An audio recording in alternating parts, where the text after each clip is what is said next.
List and more information on the candidates and the constituency at our website, bbc.co.uk/election. We can hear now from Nigel Farage, the UKIP leader, who is speaking at the moment in Hartlepool. Total and utter rubbish. We're a non-racist, non-sectarian party. We're not against anybody. We just think it's about time we started to put the interests of our own people first. So they decided that rather than going for the ball, they're going to go for the man. Well, I reckon they've got a lot to be scared about, because when UKIP starts to get momentum in Labour constituencies, we've seen in the past just how quickly that can spread and what it means. And I think Labour voters in this and every other part of the country realise that it is Labour that was the party of mass immigration. Remember the comment, we're sending out the search parties. We want to rub the noses of the right in diversity. And, of course, it was Labour under Blair that opened up the door to 8 and then 10 former communist countries, all of which are allowed to come to Britain. And this process is not at an end, because you'll notice that one of the other things that has happened is the tradition that Tony Blair started of going to war without thinking through what the consequences may be is something that this coalition picked up too. And in 2011, all three parties in Westminster decided that bombing Libya was a good idea. I'm very pleased to say that neither Mark Reckless nor Douglas Carswell supported that. And I remember myself arguing in the European Parliament that to attempt to destabilise yet another country in the Middle East was madness, and so it's proved. Libya is now basically a failed state that has now become a conduit for a mass criminal human trafficking operation. And I'm going to Strasbourg tomorrow, where there will be a debate about the Mediterranean crisis and where there will be a proposal on the table that says that we must now have a common European immigration and asylum policy. Now, what of course that means is that if millions of people come into Italy and come into Greece and are given EU passports, they will all be able to come here. And whilst I do feel a degree of guilt and culpability for what our country has done, and I do feel sorry for people living in countries that are in that mess, and I'd be more than happy for us to redirect part of our EU contribution or our foreign aid budget to help these people, the message I think that needs to come out loud and clear is we want no part of an EU common immigration and asylum policy, and that we demand to know in the next 10 days what Ed Miliband or David Cameron will do in the face of this growing crisis. But on the ground, I think people here understand that uncontrolled immigration has depressed wages. It has put pressure on GP services, on accident and emergency services. It has led to a housing crisis. Now, I attempted to have this debate with Ed Miliband and Nicola Sturgeon the other day. I said, if an extra 5 million people have come into the country net since 1997, do you think that would have put pressure on the housing market? No, they all replied. I mean, even my 9-year-old daughter said, Daddy, if more people come to Britain, it means we need to build more houses, doesn't it? And actually, we need to build one new house every 7 minutes just to cope with migration levels coming in to Britain today. And in many parts of the country, not so much here in the northeast, but in many other parts of the country, there is now a chronic shortage of primary school places just because of the rise in population. But of course, that's not really the view in London. And the view in London has always been that the northeast is fine. The northeast is secure. The northeast is the one-party state. The northeast is a plaything where you can parachute in people who've probably never even visited the area on holiday before. And so you finish up, not just with Mr Blair, but you finish up with a Miliband in South Shields, and of course, most famously of all, a Mandelson in Hartlepool.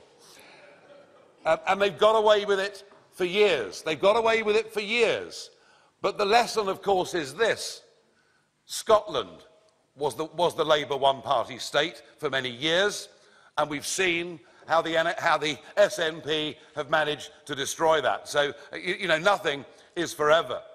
And I also think it's worth people here in the North East remembering that when a Labour Party fights a general election campaign, and one of their key targets is the cost of living crisis, we should remind ourselves that it was Ed Miliband, who was the Energy Secretary in 2008, who brought in the Climate Change Act and has added directly to everybody's electricity bill a surplus that will be 20% by the time of the 2020 general election. Now, my feeling is that the London-led Metropolitan Elite Labour Party have frankly betrayed working class people in this country and are no longer connected to them in any way at all. And I also remember, I'm just about old enough to remember, that the Labour Party used to be a patriotic political party. It used to be made up of men and women that had served in 2 world wars and really believed in the country. And that's why the Labour Party, back in the 60s and 70s, said that Britain should never join the common market, that the common market would be wrong. In fact, Gateskill famously said in Scarborough that it would end 1,000 years of independence. And yet it's that Labour Party today, under Ed Miliband, that has now, swallowed hook, line and sinker the big business corporate agenda as is dictated from Brussels, and Ed Miliband will not even give the British people the option in a referendum to decide their own future. So they've gone really a very long way, I think, from their roots and from their own supporters.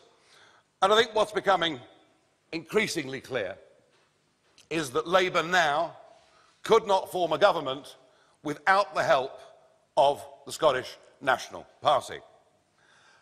And that really would constitute, I think, a very bad deal for England and Wales. In fact, we already have a bad deal for England and Wales. It's called the Barnett Formula.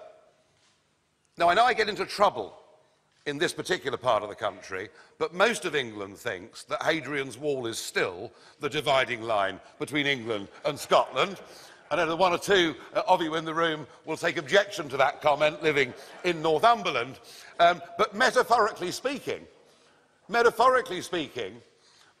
Miliband, Clegg and Cameron, in an act of appeasement before the results came out of the Scottish referendum, all signed a pledge to say that they, in effect, in perpetuity, would maintain the Barnett Formula. And in doing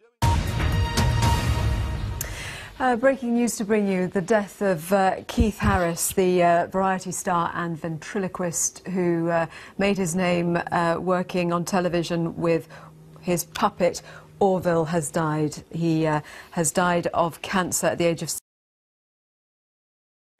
So if you want to stop a Labour SNP coalition, then Labour voters in the north of England need to go out and vote for UKIP. That is the way we stop that coalition from happening. And I do think that actually, in the north in particular, the Labour vote is incredibly soft. You know, it's rather like a rotten window frame. All we have to do is to push and the whole thing caves in. And we've seen this over the last few years, starting with the Barnsley by-election, going on indeed to the Middlesbrough by-election, going on to the extraordinary South Shields by-election, where with almost no notice at all, UKIP began a surge and got 26% of the vote. And then, of course, just across the other side, in Hayward and Middleton last September, despite the fact the opinion polls the weekend before were saying that we were 20 points behind, we came within 617 votes of beating Labour in one of their safest seats. Now, there's an awful lot talked about opinion polls, an awful lot talked about constituencies, and an awful lot talked about UKIP's prospects. But let me say this to you. 8 of the last 9 national opinion polls that have come out in the last week have shown a firming of UKIP support. We are up roughly 2% in the last 10 to 12 days, and the Labour Party is down 2% in the last 10 to 12 days, and there is a direct correlation. So it is in areas like this that actually we have our greatest level of anticipation and excitement. And indeed in a seat here like Hartlepool, where UKIP has been around for a long time, has won at council level and is fighting under a good candidate, a strong campaign. You know, we are in this and several other constituencies in with a chance of winning. I also think we'll come second in virtually all of the others, which long term, thinking ahead to 2020, means an awful lot. But I don't want us, in these last 10 days, to go out in Hartlepool and elsewhere and to say to people that we're looking for a protest vote. This is not a protest vote, because many of those people who vote for us here and across the rest of the United Kingdom, yes, some of them will have come from the Tory party, from the Lib Dems and from Labour. But everybody's forgetting in this election there's an even bigger constituency out there, and that's the 40% of people who didn't vote for anybody in the last election and who feel so disenchanted and cut off from career politics. They haven't been engaging and they haven't been bothering. They're not going to vote for UKIP as a protest, but they will come out and vote for UKIP if they see us as a party that is offering genuine hope. Hope that we can actually make the lives of ordinary people better. A patriotic political party that says that unashamedly and wants Britain's relationship with the EU to be based on trade, friendship, cooperation, but for us to govern our own country, have our own democracy and re-engage with the Commonwealth and many other parts of the world. A party that offers hope on housing, because we're the only people that recognise that if you control the demand side of the equation by having an Australian-style point system, we won't need to build so many houses for new migrants coming into Britain, and that we're the ones actually that have got a radical plan for brownfield building to build 200,000 affordable homes every single year. A party that believes there should be no tax on the minimum wage, to give people real incentives to get off benefit and to get back to work. And a party that believes that experienced nurses and experienced policemen who've been dragged into the 40p tax band without being particularly high earners actually should get a tax cut down to 30p. So we're the party of low tax. We're the party saying to people at the lower and middle ends of the income scale, we would cut your taxes and give you, and make working, you know, a very much bigger incentive for you. And a party that believes in cheaper energy bills. We don't think that everybody paying a 20% surcharge makes sense on their bills. And what hope does it give heavy manufacturing in the north of England when actually energy is probably in many cases an even more significant bill than wages in terms of the profitability and the viability of those businesses?